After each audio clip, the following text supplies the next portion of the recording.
Ndërhyrja Kristeller, një ndërhyrje e rrezikshme dhe e dhimbshme që mund të shkaktojë dëme të rënda. Flas gjithmonë për Italinë ku unë kam kryer 2 lindjet e mia, kam sjell në jetë 2 fëmijët e mi. Për Shqipërinë më flisni ju.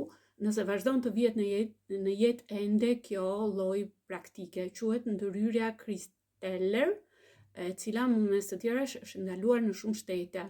Në disa shtete, në Spanjë, në Britani e di, apo ku di unë në Gjermani, në vende të cilat e marrin parasysh mendimin dhe miratimin e shumë e rëndësishëm që gruaja ta pranojë përpara se të kryet një procedurë mbi trupin e saj.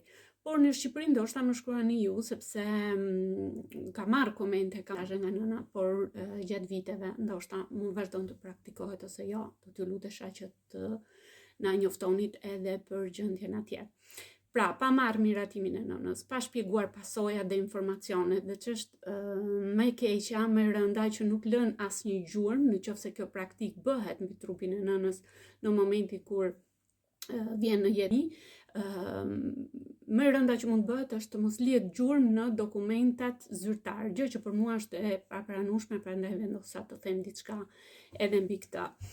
Sot duhet të tregoj përvojën time personale të drejtë për drejtë. Në këtë mënyrë,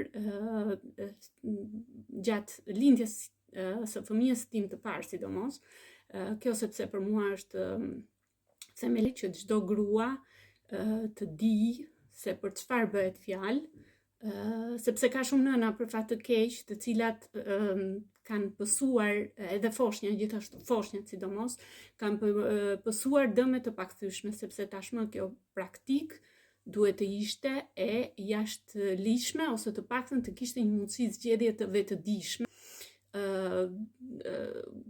Pra nëna të kishte një mundësi zgjedhjeje dhe këtë të arrinte nëpërmjet vetdijes së saj, sepse çdo grua ka të drejtën e zgjedhjes me përgjegjësi të plotë dhe jo të bëhet viktimë e një vendimi të marrë në një çast paniku apo thjesht për të shmangur atë mundësinë për të në një cezarian urgjent, ku në spitalet shtetërore do të thot lek më shumë, këtë e dim të gjithë, për spitalin, për strukturën spitalore, duke parë vetëm çmimin e operacionit, e cila zakonisht nëse kërkohet nga nëna dhe i di shumë mirë gjërat për këtë ndërhyrjen Kristeller, e din shumë mirë që i takon spitalit që të bëjë një operacion cezarian të menjëhershëm, urgjent, dhe të paguhet nga vetë spitali. Flas këtu për shëndetësim falas, të cilën Zoti i gjithësive na ka lënë dhe na thotë që e kemi falas, nuk po hy në këto gjëra.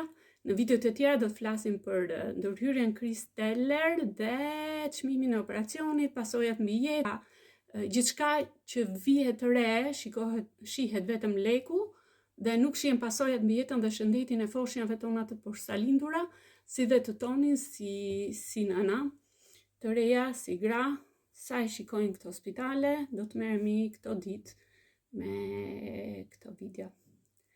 Ju ftoj të na shkruani nëse e dini mbi këtë dhe të na ndihmoni ta përhapim sa më shumë, që gjitha nënat të dinë diçka për këtë ndërhyrje të tmerrshme. Kristeller, ju përshëndes, shihemi videon tjetër.